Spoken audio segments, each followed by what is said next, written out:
couple of weeks, they're staying there. So just to, I guess, put down the price a little bit. But yeah, there's just been, I wouldn't say protests, but, just sort of shows of solidarity within that sort of village and stuff. Yeah. So, well, episode 166. Hopefully, we get 167th. A shelter somewhere. Yeah. We'll try and keep this as football as possible because we don't need people listening to this having an existential crisis on the way to their work on Monday. Well, to be honest, after our last two games, we kind of are. But the argument could be had that had already begun 2 weeks ago. Yeah. So we, in amongst all this upheaval and all the crazy shit going on around the world, one thing you can bank on is the Albion providing a hop step to any team in a poor run of form.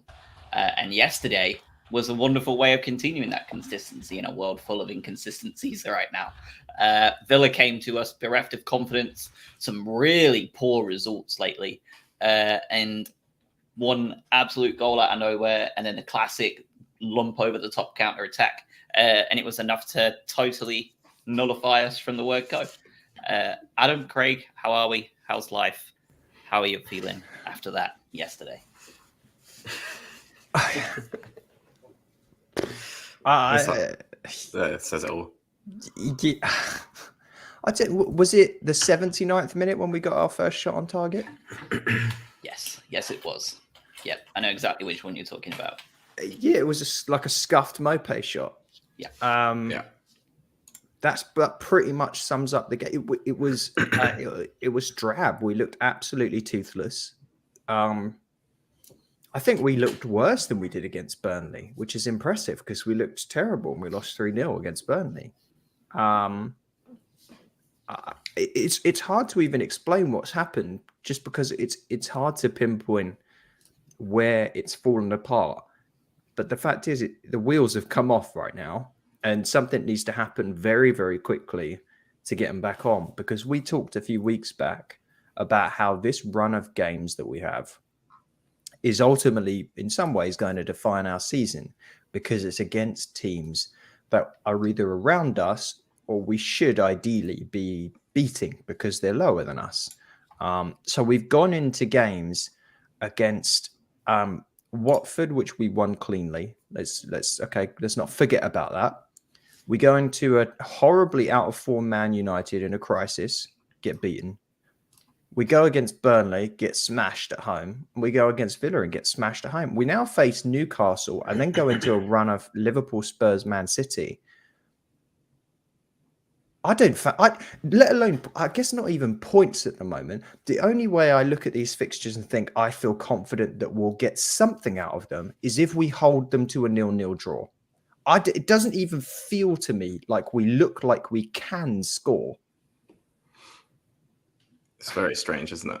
I think you've nailed it. That clearly something has happened, or something has something's happened to these performances where we talk over and over again about not creating enough chances this season compared to last season where we're creating a load and just getting absolutely nothing. And I think where I would personally pinpoint it is probably the defense, and it has to be because there's two very simple mistakes that happened yesterday, and we do look very fragile at the back. Now, a lot of our results, as the goals against would tell you, is that our strength is not allowing many goals against us, and if you don't concede any goals, you don't lose. So that's really been our strength at this point.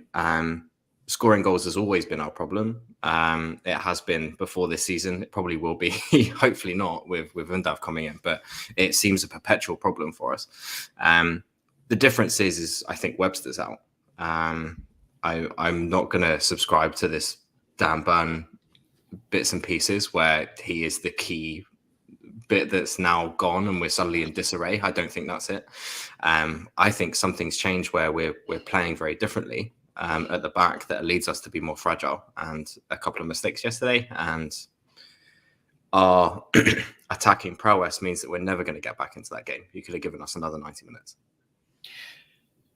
I will say one thing, because although I don't think we played any better to this weekend against Villa than we did against Burnley. Offensively, I thought we did look better at the back. Personally, when you look at the 2 goals we conceded, one was the classic over-the-top counter-attack that we conceded exactly the same way to Villa at the beginning of the year. And we also then conceded that goal to Matty Cash that was just one of those ones where it just happens. He's hit that really well. It's had to come off the post to go. It was a tough one. I thought we looked better for the most part at the back. I don't think there was a huge amount of times where I thought, oh, we're definitely going to concede here. Unlike last week where it was every attack that Burnley were pushing forward. And we did have our chances though, right? Who was it? Was it McAllister skying over from 10 yards out? I think Moda also had one where he missed from like a gilt-edged chance. I think Solly March made a great run from a pass from Kukurea and nobody was there to support him. So he was just left in no man's land. If we had anybody with some kind of proper like number 9 striker's instinct, we may well have got something from that as well. It's very frustrating to watch. And I posted it in one of the WhatsApp groups that I'm in of people who are like not very happy. I think that the problem is that we didn't. If we had mid-table Premier League quality players, like a lot of people think we do, en masse, we would be 2-1 up at halftime because McAllister and Moda scored their chances. Like that's 2 goals. That's what mid-table Premier League teams do. Case in point, what Villa are doing, right? We don't have those players. We still have bottom 6 quality players. And before I get comments from people saying that that's like very doom and gloom, because I know there's a lot of people expecting us to finish top half. We have bottom 6 quality players now. Those players are 21 years old. They're being signed to do exactly what Bissouma's doing and become mid-table Premier League quality players in 2 seasons' time. But holy shit, is it tough to watch right now. Like it is hard sometimes to watch it. And in 2 years' time, it may well all work out and all those players may well become, those mid-table quality players that are finishing those chances. But as of right now, oh my God, it is frustrating to watch. I guess the other, is that a cat that's just in front of your camera now? Mm-hmm. Look at that. I don't know if people, obviously, if you're listening on the podcast, you can't see that Josh is currently covered by a tail. There we go. Yeah. He's a celebrity now. Yeah, nice. He's an idiot. I guess that the part that maybe I'm a little fearful about is have we been found out? Has Potter to a certain extent been found out? Because yes, I think Craig, you're absolutely right. And Josh, I agree with you as well. It's a combination of things, right? When we look at stuff, we always want to just be like, here it is. Here's the problem, and we just need to fix that. And normally, it's never that simple. It's a number of different things. We're suffering from some key players being out injured or coming back from injuries. We've got defensive frailties. We've lost defenders. Is there something to the Dan Burn stuff?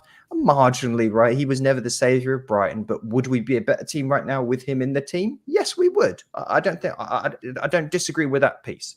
I still think the club takes that deal time and time again, even currently watching what they're currently watching. You take the money.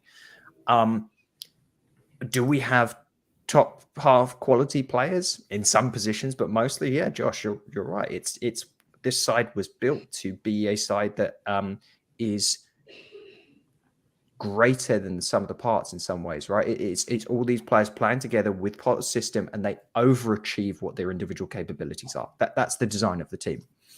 But the other piece is we've started to see now, how do you beat Brighton? And we've been saying this for months. You sit back, you organize yourself in banks.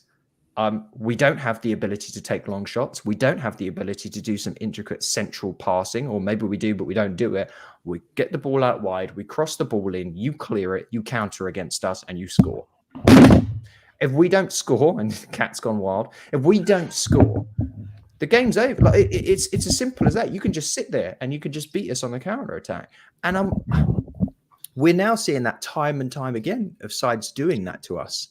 And it's typically the sides that you would otherwise look at and go, these are beatable teams. And that's why oftentimes when we face sides that are above us and we get into these David and Goliath battles, they they won't sit back against us as a point of pride and as a point of their abilities and what they think they can do. So they will come out and attack, and that fits our game plan. So maybe we actually get some more points out of your Man Cities and the other games that we've got to play, because they're not going to sit back and do what sides like Burnley and Villa have done. I would argue we're not going to see that too next week, right? Eddie Howe does not sit back, regardless of. So we may end up seeing that. We tend to be a bit of a bogey team for Newcastle, don't we? We may end up getting a result there, despite them, like you say, on paper being the sort of team in the lower half that under Bruce Ball may well have been the team to do exactly that, because they have. Under Howe, it may well be the other way around, and this is a team that we can take points off of, despite them being in great form. Yeah. I think you're spot on though. We always struggle to break down teams because all that possession-based football and being able to create those chances. It does seem like we're being a bit one-dimensional at the moment. In let's just cross it in and put it into Maupay, who is significantly smaller than most centre backs. So the whip crosses don't reach anyone. Yeah, there's no danger from long. There's no danger from corners. It seems like a very one-dimensional plan, and we're being found out quite quickly now. So something needs to change. Something needs to, whether it's faster. For those in the US watching on the commentary, I think once we start speeding up the play, even the commentators were saying, this is what we probably need. We need a change of pace rather than this slower build-up. But the fact remains is that if we do, especially at home, trying to break down these teams, we just find it too difficult and we never get a result. Does anyone have worse home form than us in the league, apart from maybe Norwich? Yes, I think there are a few, honestly. Let me look. Leeds, Burnley, Norwich and Watford are all worse than us, and Brentford are the same record. So there's only one other team that hasn't fired their manager with a worse home record. Correct. Okay. And by the way, I'm not alluding to anything there. I'm just. Well, if you want to be really interesting about it, the next up above us are Newcastle fired their manager, Villa fired their manager, Everton fired their manager. You have to go all the way up to 11th place in the home table before you find a team that hasn't sacked their manager. So we're the only team in the bottom 8, that haven't sacked their manager with that kind of home form. I think that tells you a lot about the Premier League than it does us. Yeah, we are also 8th in away form, though. Well, there's no doubting that. Whereas a lot of the teams all at the bottom half of the away form are the same teams that are in the bottom half of the home. Yeah, I think the other piece is, I guess in some ways we have to talk a little bit about the problems of even just getting fans to the Amex. And I know we don't suffer from it. Well, we suffer from it in a big way, right? It's very difficult for us to get to the Amex. But even back when we used to try and get there, God, it's a problem. So, and are we suffering from it's not really the Fortress Amex, is it? Like sides are just coming in and it's not an intimidating place to be. And partially that's probably because you have to go planes, trains and automobiles to get to the stadium. Like even Villa couldn't even get there. Craig's getting abuse in the chat from Mikey for having the audacity of coming back on the podcast when we were on a winning run. No, I know. Yeah. But I was off for the Man United game as well, so that's my defense. That was also shocking. Can we? Because you're right, Adam. I think that the Amex is a major problem. All of the Amex is an issue. They have a massive atmosphere problem and have done for a while. And they had an atmosphere problem since I lived there and went to the Amex. Yeah. So can I just talk about John Brooks a little bit though? Because I was just looking up his record in the Premier League. That was his 3rd game he's refereed in the Premier League.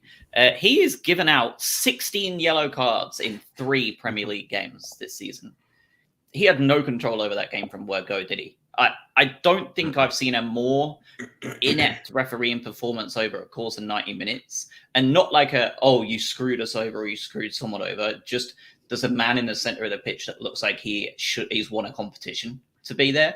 in the way that he was just a detriment to everything going on the field. Are you talking about McAllister? Sorry. Yeah,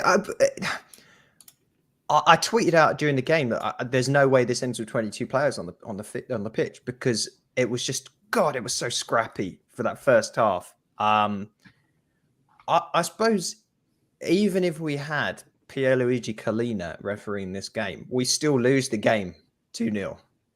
Agreed. So yeah, I mean, how many times have we talked about the refereeing quality? I think the thing is, it goes for pretty much every side, and unless you are so established and playing in, and again, this goes back to the atmosphere in your.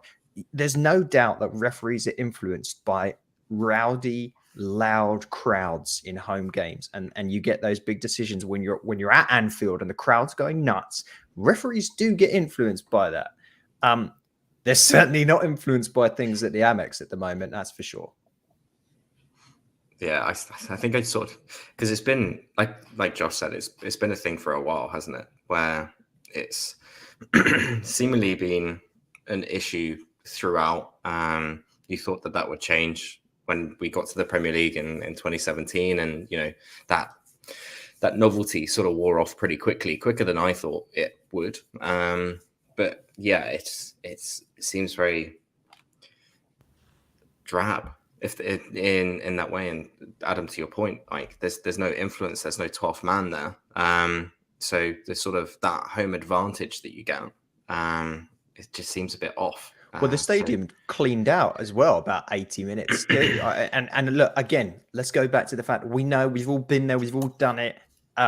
Despite obviously now being in the US. It's a pain in the ass to get out of that stadium and get back to Brighton or wherever you came from after a game. You stand in that horrendously long line and you watch 400 different trains go by, and eventually you get on. Back when I was there, it felt like they used to empty the trains toilets at the stadium while you were standing there, so it stank in the line. Look, I get it. But back to what Mikey said in the chat too, our away support has been astounding. Every time that you can hear us loud and clear against some of the bigger sides that we play.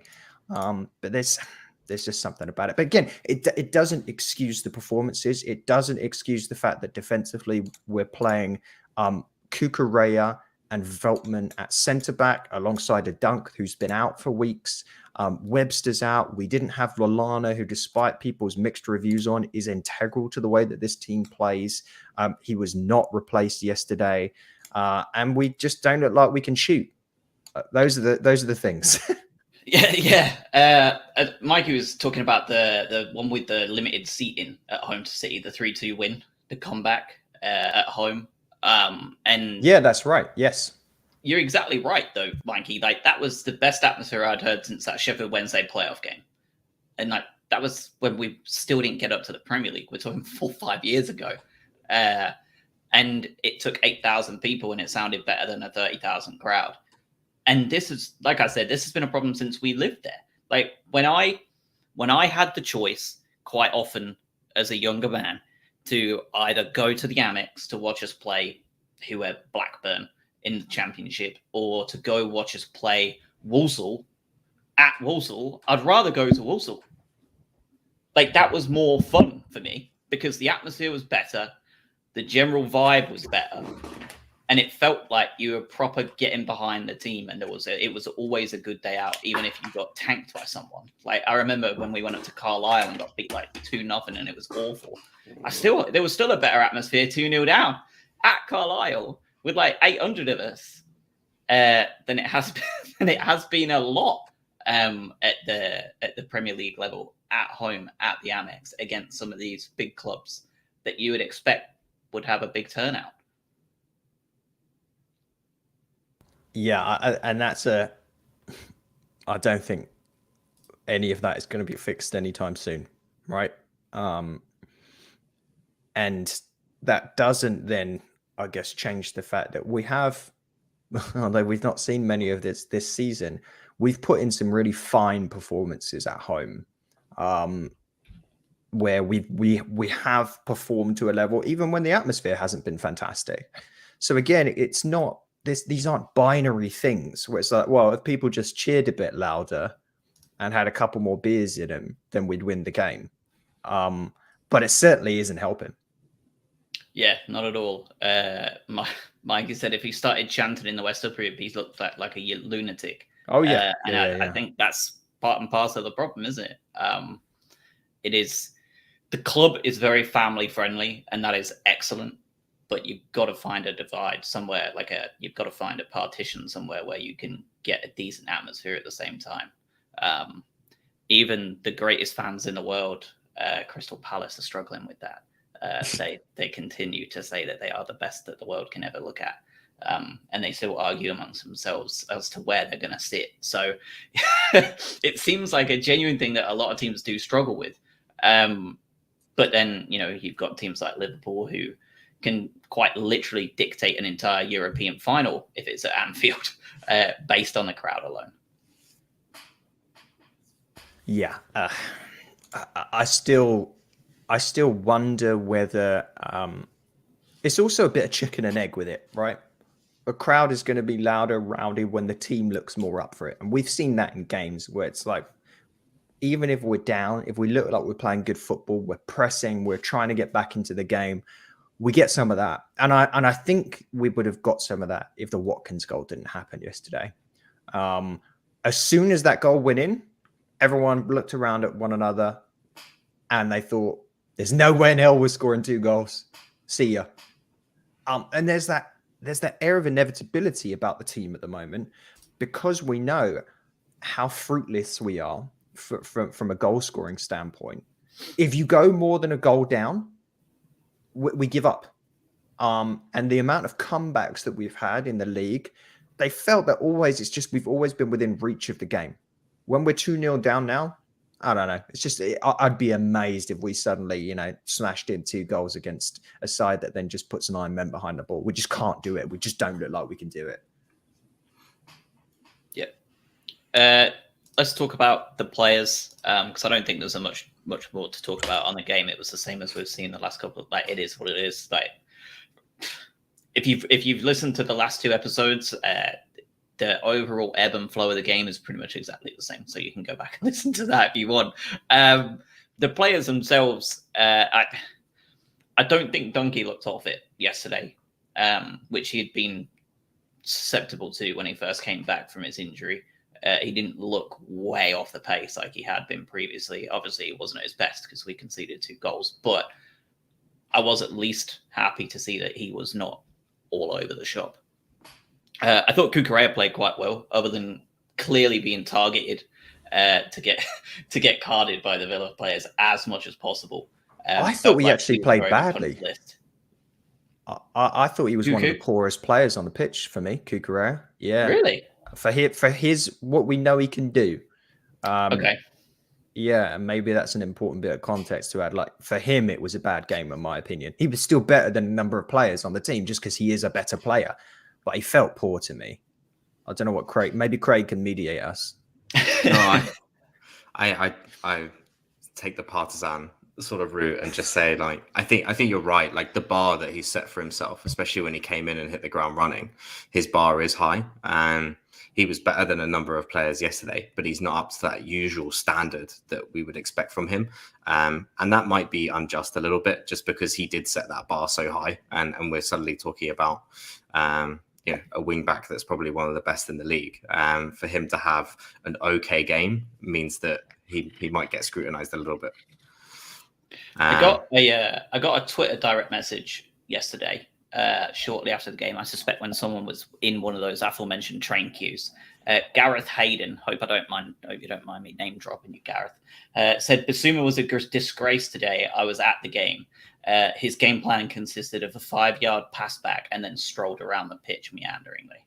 Repeat. Yeah, he really didn't do a lot.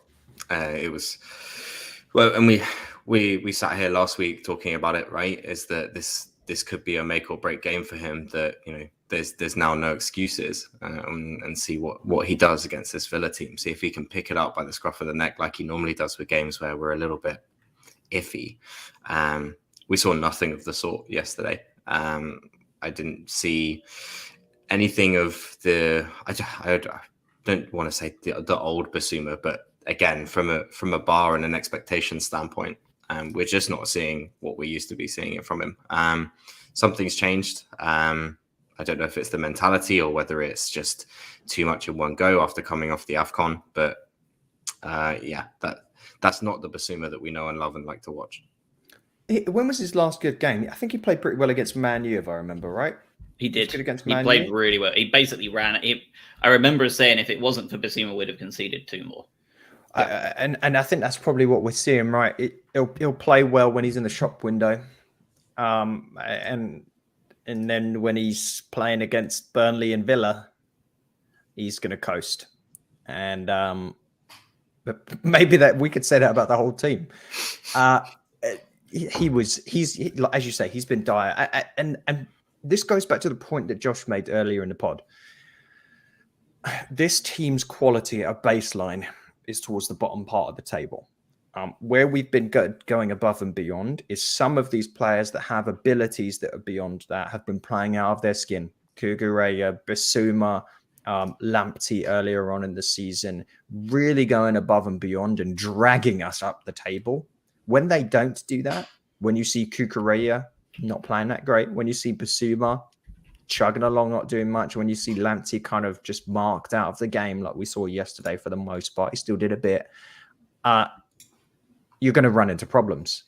And you are. And again, back to the thing that people will continue to talk about, especially given next week's game, is one of those other players that was playing way above their abilities was Dan Burn. And we've replaced him with players that really are not playing at that same level of form as he was. And that's a problem. Trossard's completely out of it too. Like, my word, he doesn't look like an international at all, does he? God, if I'm Martinez, I'm not calling him up anytime soon. Strange. It just feels that the whole team's off the ball, doesn't it? I think it just goes to our opening of the whole pod was there's more than one thing wrong here. It seems that everyone's off in some way. I guess moving on to anyone that did have a good game, I thought March was one of the best players for us easily. He gets a lot of stick for being the player that he is, the versatile player that he is. But I thought he was great, and some of the runs that he was making, the corners, we can forgive that a little bit. I don't think I saw one go past the first or second man. But I think the runs and sort of trying to drag us into that game and trying to make something happen, especially in the latter of the second half as well. I thought it's worth mentioning that I thought he was one of our best players, if not the best player yesterday. I would agree about everything, to the point where I will say that this tells me how much I think Solly March played well and how much everybody else is so far off it. There was 2 moments yesterday where Solly was 2 steps ahead of everybody else in his head, footballing wise. And if Solly is 2 steps ahead of every other player on the pitch, that is not a slate on Solly, but Solly is a very good bottom 6 player and is not going to get any further than that. That's how he is. He's 27. He's peaked. There are players around him that should be looking to exceed those levels quite comfortably. And when he is so far ahead of everybody in that sharpness and the movement and everything, that's a big problem. Solly March should not be able to get in behind the defense from a decent pass from Kukureya and have no option to pass to because everybody else is shocked he's made the run because they were all just meandering. Because God forbid we play one direct ball.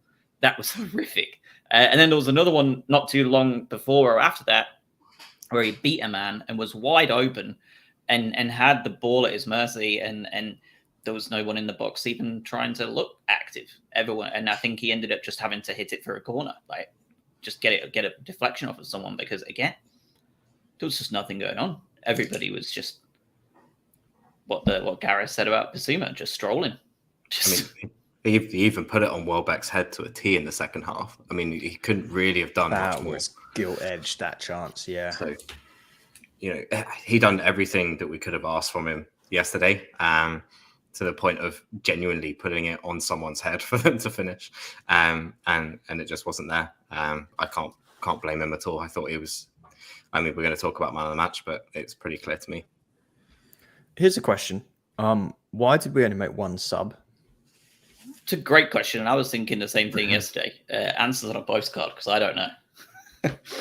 It's not like we had a I mean, I know our bench isn't exactly like thrilling, but firstly, I would have felt better with Alzate sat in the centre of midfield rather than McAllister kind of being a bit of a pivot.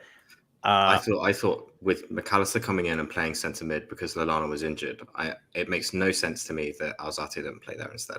It's weird, isn't it? Maybe he took a knock or something, or just was off a little bit. It's weird that you don't throw in a bit of a wild card in Casado, around the 75th, 80th minute when you're not doing anything. Get Pascal Gross even, Ferguson. yeah. Just do something. Like the only card he played was bringing on Danny Welbeck. He was poor. I don't think he expected that ball to get to him for the header, by the way. But yeah, it was bad. If you're going to keep because we definitely decided towards the end there that we were just going to focus on lumping the ball into the box and try and hit Danny Welbeck. If you're going to do that, get Maupay off and get Ferguson on because he's not a small fella either. Get him on and see if there's another head in the box. To me, that's you've got 10 minutes left. Why not? I don't. And we were playing Welbeck on the left wing, weren't we? For the most part, it felt like he was playing on the left side. He was on the touchline a fair amount of it too. Get him in the box. Get him in the middle. Yep. Although you've seen what happens when he gets in the middle. He misses sitters. Yeah, true. I'm telling you, Danny Welbeck, I told you at the beginning, Danny Welbeck is nowhere near good enough for this side. And I know people were absolutely going mental last summer. Sign him up for 2 or 3 years. I don't want him signed up after this year. Let him go. Let him go do whatever he wants to do somewhere else and earn a wage somewhere else. If we're signing Undav, and we're probably going to go out and try and sign someone else or decide Ferguson is ready to be a proper part of the team, let's just stop wasting money on him. I know he can change a game, but I've never been sold on him. I really haven't. I don't see what everyone else sees other than the occasional goal. And we have plenty of players that can do the occasional goal. Do we? Yeah, Maupay scores 1 goals all the time, and he shouldn't be scoring half the goals he scores. I would love it if we had the odd few players that could score an occasional goal, but it feels like we have a lot of players that can't score the occasional goal. Look, Danny Welbeck is who he is. We've seen that throughout his career. Everyone said he'll come good at some point. He'll come good, and he'll go by croak and injuries and whatnot. He is, but he's got quality in short bursts. And I still remember that goal. Was it last season where he looped it over someone's head and did a little turn and smacked it in? We don't have many players that can do that. So he has that quality. I think the hope for the club was that Connolly was your player, and Welbeck just strolls off into the sunset after this year. But we know how that worked out. Yeah. Yes, we do. We do talk about it, don't we? Who do you want a one-on-one to fall to? And Welbeck is probably first or second on your list every single time. Mm-hmm. But we never get those chances. So, when we're talking about hypotheticals and actually playing to our strengths, are we ever going to be a counter-attacking team? No. So in that, when you use that perspective and sort of that lens, Danny Welbeck does become less useful because, from a striker that is just going to be very clinical, we don't get clinical chances. And when we do, it falls to a midfielder and they go 15 feet over the crossbar. So yeah, I'm more on the fence than maybe Josh is around that. I think having an experienced striker around someone like Evan Ferguson as well does help. But when it comes to purely from the performance of the team, he is lagging behind. And I think just the header yesterday says it all. That should have been on target. There's no excuse for that not to be. Yeah, not great. Newcastle next. Let's talk a little bit about that bottom of the table. I feel like the less said about the game, the better. I think we've covered everything we need to cover, to be honest. Norwich, their resurgence under Smith seems to be well and truly done.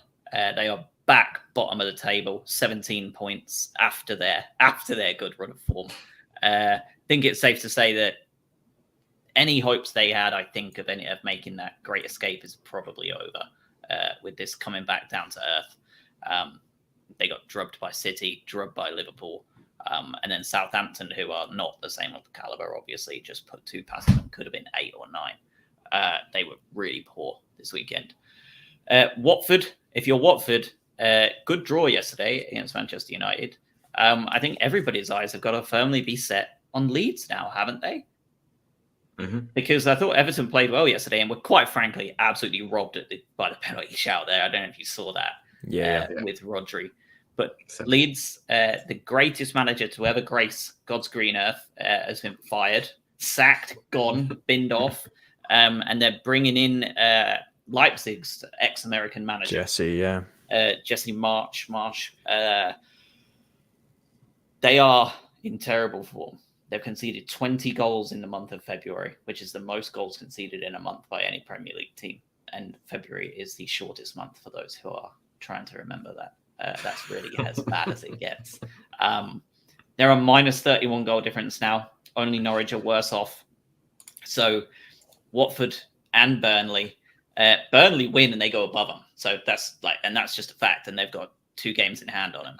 If you're Watford, you've got to be looking at it and going, if we have any chance at all of staying up, we have to catch them, I think, at this point, don't you? I think Leeds are in big trouble. Yeah, I think so. That's a really leaky defense. That's as bad as we'll probably ever see. Just getting drummed, and there's no taking away from Southampton, who are doing silly things, and they're a very good team this year all of a sudden. But they're just complete freefall. Something needs to radically change at Leeds, otherwise I think they're in big trouble. Well, Marsh are going to come in and organise them a lot more. We know how Bielsa's style of football is, and how that works when all of his best players, bar Rafinha, are out injured. It's a problem. I'm still looking at Brentford. The Premier League has turned into a very polarizing table this year, where it almost feels like we have 8+ terrible teams, all vying to go down, and then the odd teams at the top who are just almost, unstoppable. We're now at a point more than ever where you feel like Man City playing anyone for the most part outside of 2-3 other teams is just a walk in the park. But yeah, from a form standpoint, you worry about Leeds and Brentford.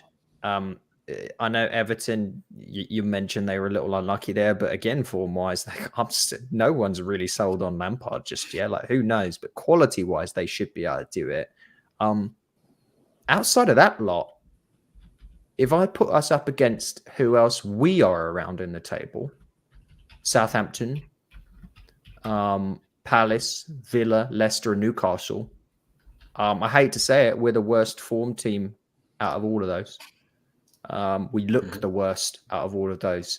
So suddenly, we're cheering away a few days ago, and we're not even discussing relegation. We're still not discussing relegation. But now I'm feeling more resigned to a bottom quarter finish now is what we're starting to, unless something turns around. And the other thing to note here is we are currently missing Adam Webster, Adam Lallana, Enoch Mwepu, Jeremy Sarmiento, who a game like yesterday is someone you'd love to bring on. God, yeah. That's a lot of value. Those players like Webster and Mwepu's value alone, you've got 50-60 million quid's worth of player right there. Just those two. Big losses. Yeah. I mean, it doesn't get any easier, does it, either? No. That fixture list. Newcastle, then Liverpool, Tottenham, City, Norwich, Arsenal, Spurs, Southampton, Wolves, Manchester United, Leeds, and West Ham. Brutal. Good job. I will say another thing, because I've seen the beginning of the talk. I don't think we're in any danger of going down.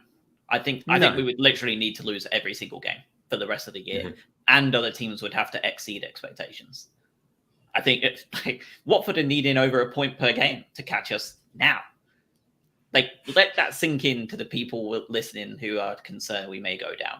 Watford are on 19 points from 26 games played, and they need to exceed 1 point per game to catch us today. Burnley, pretty much the same. They are not even achieving close to a point per game right now.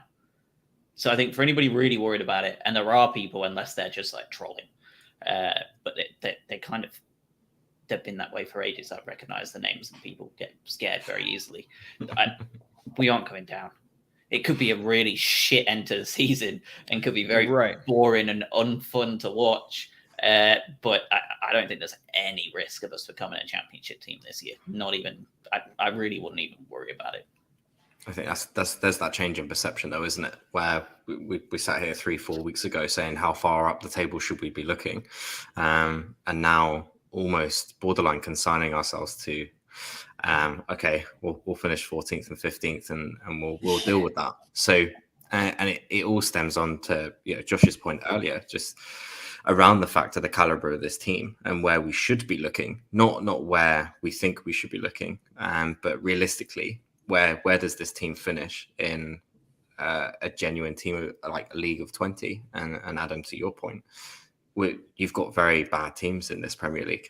There's no other way to say it, with Norwich, Watford, Burnley, just the way Leeds, Brentford, Newcastle have been playing. I'm not saying about the next 12 games because that can change everything, but the general sort of caliber of team in this Premier League so far hasn't been great, and we very much could even slip down into that pool. It's a strange one, isn't it? But that's football, isn't it?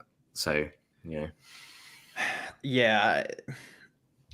you're gonna. This is a blip, and a big thing is you have to not let this blip turn into a free fall, and that's all on Potter.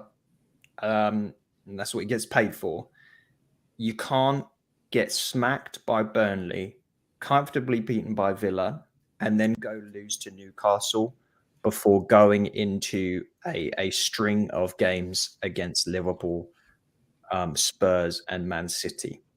Because if you get nothing out of these games, bar a point or two, then you are in free fall mode. Then we are talking about, well, okay, can we grasp 15th? But as you say, these things turn on a dime really, really, really, really quickly. We could be talking in a couple of weeks and going, can you believe we managed to get 3 points against Liverpool?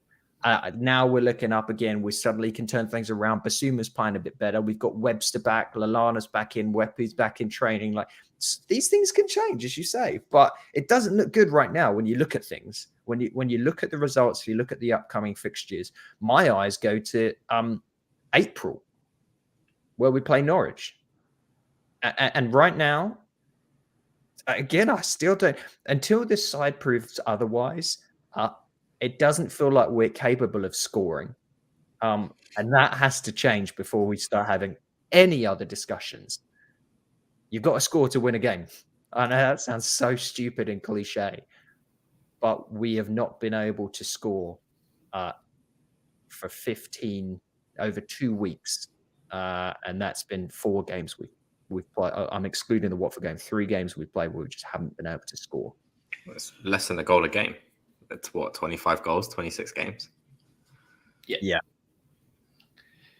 Mike in the chat said lots of people said he's a brilliant manager. I think this could be his toughest test to date. I think that's unquestionable, right? Like, I think in terms of a man management situation, I think it absolutely is. I think he's had tougher tests in the league in terms of keeping us up and the relegation issues and stuff like that. A lot of big name players at a contract in 18 months. Lots of clearly disconnects and strange shit going on the pitch. There's probably translation because things are not quite right off of it. This is where that emotional intelligence degree comes in hand, mm-hmm. right? Like, this is where we need to see how we can bring these people back from the brink. And if we don't, and if we can't bring these people back and we can't get performances out of them, it's then, okay, like, how brutal is he going to be? Because for the Mr. Nice Guy routine he's got, he sure weren't very nice at the beginning where he booted out half the team for being bad attitude people. Like, for everybody who says he's a nice, calm guy, you've got like 6 people that he was just like, get out, get out, get out, get out, get out. that Houghton had tolerated. Are we going to see that happen again? And if so, I think you're then going to have to accept that he's about as well-rounded as it gets. And we just need to see what he can do from then on. That's where it gets interesting as well, isn't it? You're just seeing what now happens. We saw him with the Sanchez and sort of putting him in with instead of Matty Ryan and stuff like that. He's clearly not afraid to make those choices and do the hard work.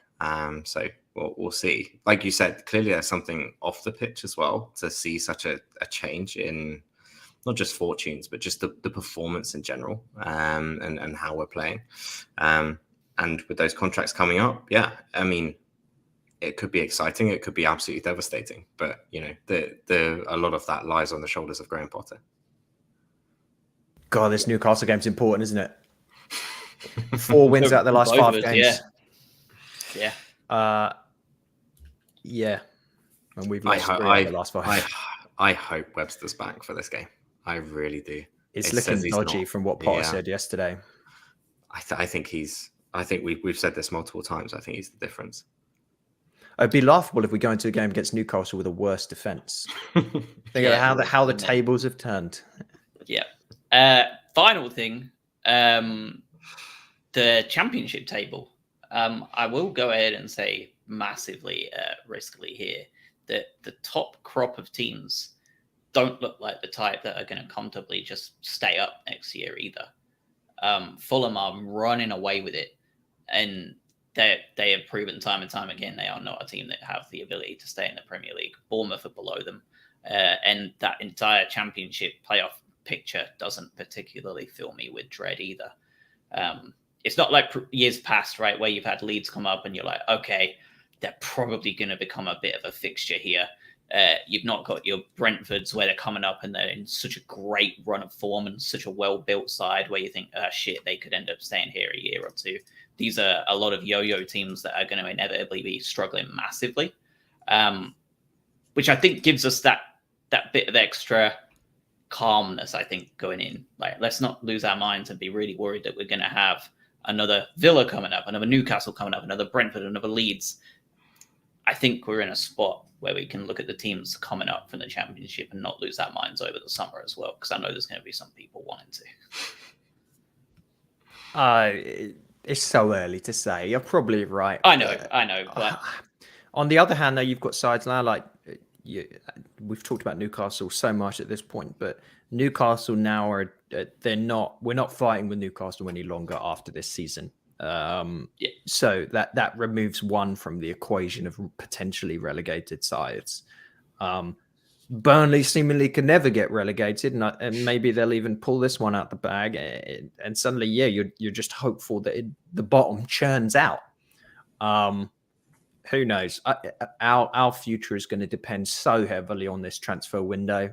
It really is, as you say, so much potential turnover with our players.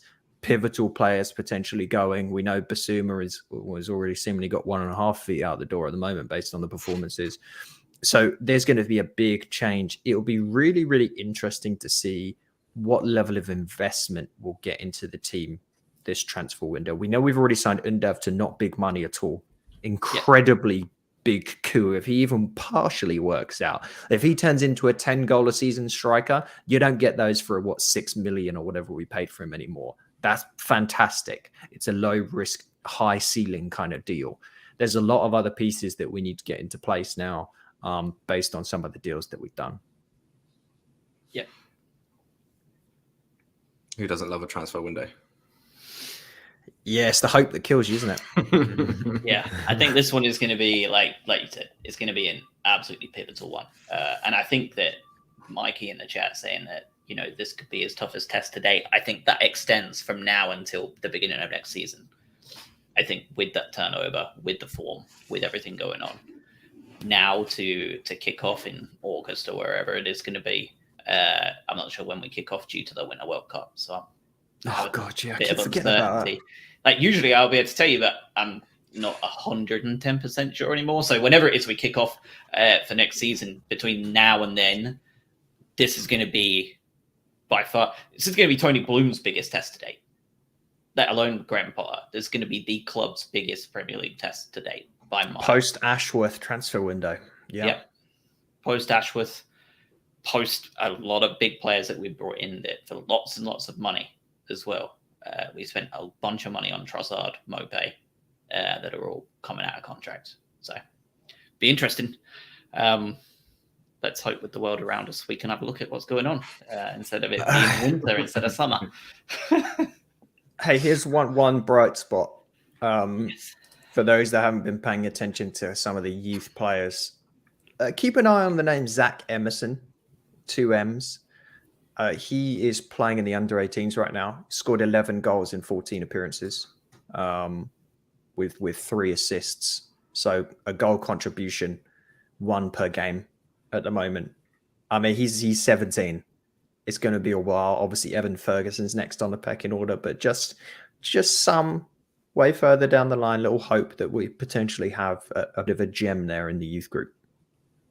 Yeah, that's what we don't need to forget, isn't it? That, you know, Josh alluded to it earlier. This is a very young team asking a lot of very young individuals, and we've still got a hell of a lot coming through on the pipeline. So it's just our medium to long term future is all but secure because that infrastructure has been built, and I don't think we can say anything bad about that. Yeah. All right, fellas. I think we're good to wrap there. So we will see you all for the Newcastle game. It'll be an interesting one. Lots going on. Suspect it'll be a bit of a roller coaster week worldwide. So I'm sure we'll have plenty to discuss. Have a wonderful rest of your week. Stay safe out there, and yeah, have a good one. Chisel. Thank you.